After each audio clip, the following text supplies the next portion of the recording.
judge. Everybody got a road to follow. So I never had issues with you.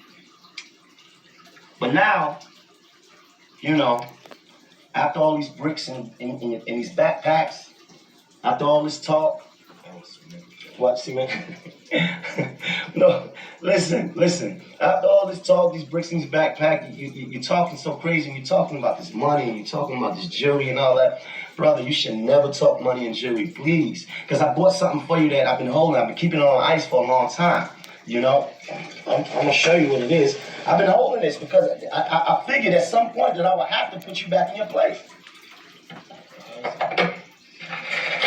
And it's cold. Troy Ave.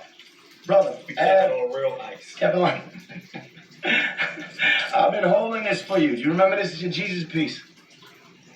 This is the Jesus piece that you wore every single day. You got up, you went to video shoots with. You got up, you put this around your neck. You went to parties with this. You went to industry events. You you did shows with this on. You took a lot of pictures with this on right here. Anybody that's watching this can find out that you can easily find pictures of this same chain around your neck, right?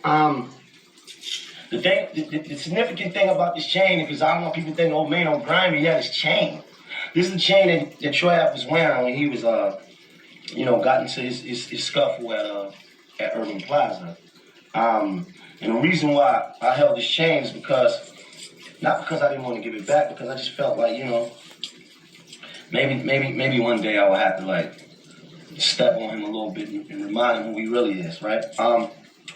The reason why I held this chain is not because I didn't want to give it back, but the chain is fake. This is fake. This is a fake chain. This is this chain that you wore every single day. This chain is fake. You wore this chain every fucking day. And I know y'all gonna say, oh, that's not his chain. He gonna say that's not his chain. But guess what? They gonna say we photoshopped it. They gonna say we photoshopped it. Maino came with a chain and photoshopped it because he hating on Troy Ave. I have no reason. My life's been good. I've been doing my thing. I'm cool. I'm not the greatest nigga in the world, but I'm definitely not the lowest on the totem pole. Life's been good. But yeah, the thing is this. The reason why I'm pointing this chain out is to show you that you've been a liar since day one, right? You built a small career on lies. You've built everything on lies. Any man that get up every day and put this hunk of dark-ass metal, this is fugaga. This is horrible. What is this? What, Gotti, what is this? What is this? What the fuck? This is a piece of shit. This is garbage. This is a piece of shit. Like any man that put this on every single day and goes out to parties, goes in bitches' faces, goes to the studio, goes to these events, is a liar. You're a liar. You are a liar. You have not stopped lying yet. And I'm not trying to put you down. I'm just trying to show you who you're really not. Right? You said things, and it's like, why would you say that? Because the only thing I ever said about you was, and I didn't mean you no disrespect. I just told you that, or rather, I just said that I didn't agree with the narrative that was being put out there about what took place. And I stand on that. I was there. I don't agree with the narrative. But now, you gotta give an explanation of why you spent your whole career wearing fake jewelry. Why what the fuck is this? And don't say it's not right, because I don't want to make another video, but the next one is gonna be me hooking up with one of your homies and taking this to the jeweler to prove to everybody that it is. So I don't even want to do that. I don't want to do that. This is, anybody know me, they very rarely hear me talk. They very rarely ever hear me address niggas. You understand? I don't want to address you. This is not a beef between me and you. I'm not looking for you, right? It's not going to come to that, because we already understand what pressure is to you. What pressure is to you is that you become the prosecution's star witness. We seen that. We witnessed that. I don't want no smoke with that. Cool. I'm not looking for you. This is about me giving you game. There was a time when you used to call me, right? Remember that? Remember those days? You used to say to me, big homie, yo, how you move around the industry, man? Like how you deal with all this fake shit. And I used to give you advice. I used to talk to you because you was all right. I talked to you like the little homie that you was. So I'm not gonna talk down to you like you are out because you're not. Like I said, you can never have a problem with you because you're not a problem for me. You can't do nothing with me. All right. So with that being understood, I'm gonna give you some game. This is not about beef. There's nothing to see here, right? This is about accountability.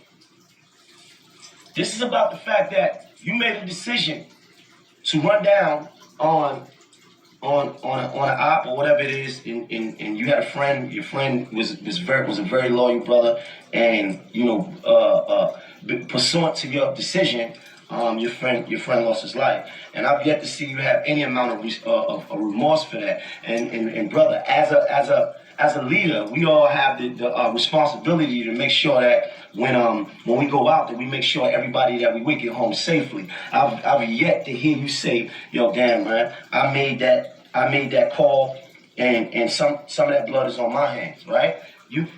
Everybody's to blame but you. Everybody did it but you. Right? And I want you to listen to me very carefully. No. I'm the type of nigga that if I run into a nigga that I got an issue with, yeah, I'm gonna get with it, right? But the difference between me and you is that I'm gonna stand on whatever it is, right? You can't make that decision, right? And when the decision don't go your way, you cry victim. This is what the issue is. You're crying victim. You're saying, oh, he did this. Oh, niggas tried to assassinate me. Niggas haters wanted to kill me. I'm a superhero. I took the gun and shot at it. That's not true. You didn't take the gun. The gun was tossed. That's okay. All right. Follow me. Follow me. You didn't take the gun. The gun was tossed. So follow me. Right. There's a sense of accountability that you should have when you dealing with your friends losing their lives, right? Because I never want to put my friend in a situation where he loses his life and then I gotta face his brother. Because if I did, if it was me, then I would be in his family's face with a different attitude. I wouldn't be sitting in jail making rhymes, rapping over the phone, none of that. Because it would be a little bit deeper for me if this was a friend of mine, right? So the real truth is that you're not saying is that because of your decision, your friend died, brother. Unfortunately. And now you're making videos about why I have something to say. Well, here's what people don't know. You was in a courtroom mentioning my name, right? And I know why you was mentioning my name, because I finally figured out what your issue is with me, right? You know what his issue is with me? His issue with me is that, because first of all, let me tell you what he said in court. He said, Maino was running back and forth. This is what he said on the stand. Maino was going back and forth, not caring whether Banger was dead or alive. And I understand why you said that, because when you came out the room, and you was like, somebody help me pick him up. I had told Rick, nah, don't lift him up, don't lift him up. And I think that he took that as if I was like, fuck this nigga. But I wasn't. And I know he never really been in no real shit before, but any nigga that really been in some gunplay, I understand this though. When somebody get hit, you don't move them, right? You don't move them because you don't know where you hit at. And let's be real, we 4 flights up. Where you gonna take them down the steps? So that was, I think, what the underlying issue was of why he got on the stand and brought my name up, and why he got this, because I've been saying little sneak shit for years. How's that even relevant to that case? It don't matter, because it's relevant to him though.